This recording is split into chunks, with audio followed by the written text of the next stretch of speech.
anak-anak kelas 8, apa kabar?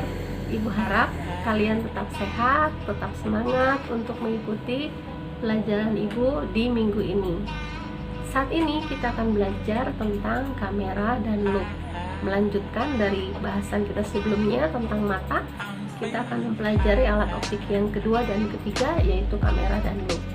Seperti apa kamera dan loop itu? Mari kita dengarkan penjelasan Ibu selanjutnya. Tetap semangat! Pada saat ini kita akan membahas tentang kamera dan loop.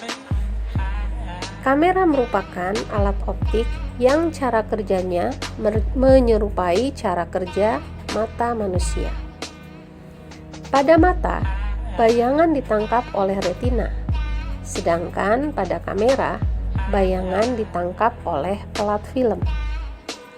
Untuk lebih jelasnya, mari kita perhatikan gambar bagian-bagian kamera berikut ini.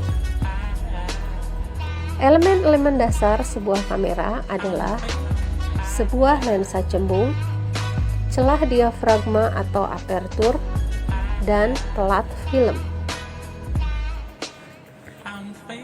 Lensa cembung pada kamera memiliki fungsi yang sama dengan lensa mata, yaitu untuk membentuk bayangan pada film.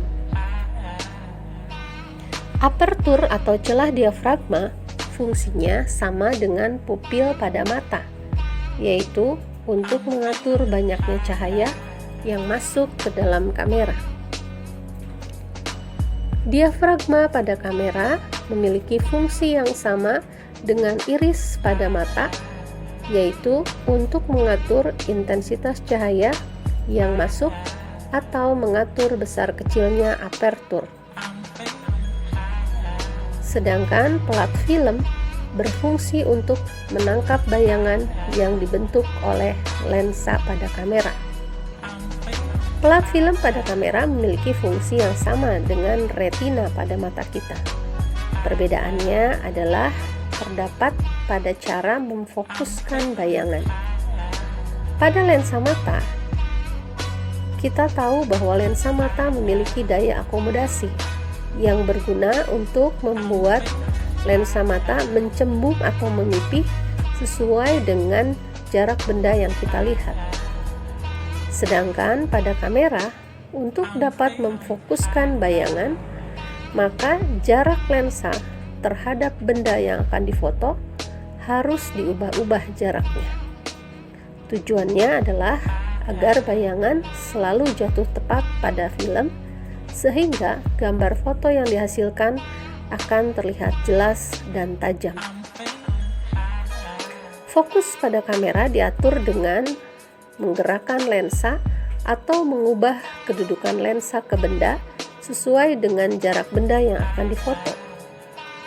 Pada kamera sederhana, untuk mengubah jarak lensa ke benda, maka si pemakai harus berjalan mendekati atau menjauhi benda sampai didapatkan bayangan yang jelas. Hal ini berbeda dengan kamera modern. Pada kamera modern, untuk mendapatkan bayangan yang jelas, cukup dengan memutar cincin pengatur lensa atau range finder. Secara umum, prinsip kerja kamera adalah sebagai berikut. Objek yang hendak difoto harus berada di depan lensa. Ketika diafragma dibuka, cahaya yang melewati objek masuk melalui celah diafragma menuju lensa kamera, kemudian lensa kamera akan membentuk bayangan benda. Agar bayangan benda jatuh tepat pada film, maka letak lensa harus digeser-geser mendekati atau menjauhi benda. Bagaimana dengan sifat bayangan yang dibentuk pada kamera? Bayangan yang dibentuk lensa cembung pada kamera bersifat nyata, terbalik, dan diperkecil. Selanjutnya kita akan membahas tentang loop. Loop atau kaca pembesar adalah alat yang digunakan untuk melihat benda-benda kecil agar tampak lebih jelas dan lebih besar. Sifat bayangan yang dibentuk pada loop adalah maya, tegak, dan diperbesar. Pengamatan benda dengan menggunakan loop dapat dilakukan dengan dua cara, yaitu dengan cara pada saat mata berakomodasi maksimum dan pada saat mata tidak berakomodasi. Pada saat mata tidak berakomodasi, maka benda harus diletakkan di titik fokus loop. Perbesaran bayangan pada loop ketika mata tidak berakomodasi dapat dicari dengan rumus M sama dengan Sn per F, di mana Sn adalah titik dekat mata. Seperti yang kita ketahui, titik dekat mata normal adalah 25 cm. Sedangkan F adalah jarak fokus loop yang digunakan. Pada saat kita menggunakan loop dengan mata berakomodasi maksimum, maka benda harus diletakkan di antara titik fokus loop dan titik pusat bidang loop. Dan perbesaran bayangan pada loop ketika mata berakomodasi maksimum dapat dicari dengan rumus M sama dengan Sn per F ditambah 1. Nah, untuk lebih jelasnya tentang loop ini, mari kita lihat contoh soal berikut ini. Seseorang bermata normal menggunakan loop yang mempunyai jarak fokus 25 cm untuk mengamati seekor ulat sepanjang 1 cm. Tentukanlah perbesaran bayangan yang terjadi ketika A. Mata tidak berakomodasi, B. Mata berakomodasi maksimum. Kemudian pertanyaan C, panjang ulat ketika mata tidak berakomodasi. Dan yang D adalah panjang ulat ketika mata berakomodasi maksimum. Penyelesaiannya seperti biasa kita tulis dulu diketahui dan ditanyakan. Diketahui F sama dengan 25 cm, Sn sama dengan 25 cm, dan HO atau tinggi benda adalah 1 cm.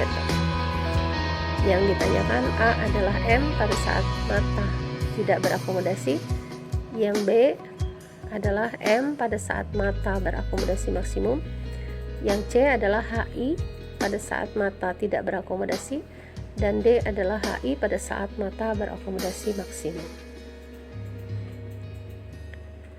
Jawab pertanyaan A, kita akan menggunakan rumus M sama dengan Sn per F sama dengan 25 per 25 sama dengan 1 kali. Jadi perbesaran bayangannya ketika mata tidak berakomodasi adalah 1 kali. Kemudian yang B, M rumusnya adalah M sama dengan Sn per F ditambah 1 sama dengan 25 per 25 ditambah 1 sama dengan 1 tambah 1 sama dengan 2 kali. Jadi perbesaran bayangan pada saat mata berakomodasi maksimum adalah 2 kali. Yang C, tinggi bayangan pada saat mata tidak berakomodasi. HI sama dengan M kali HO, 1 kali 1 sama dengan 1 cm. Kemudian yang D, HI sama dengan M kali HO, 2 kali 1 sama dengan 2 cm. Nah, demikianlah penjelasan Ibu tentang kamera dan loop. Untuk lebih memahami penjelasan Ibu tentang kamera dan loop, Ibu sudah menyiapkan soal di Google Classroom masing-masing.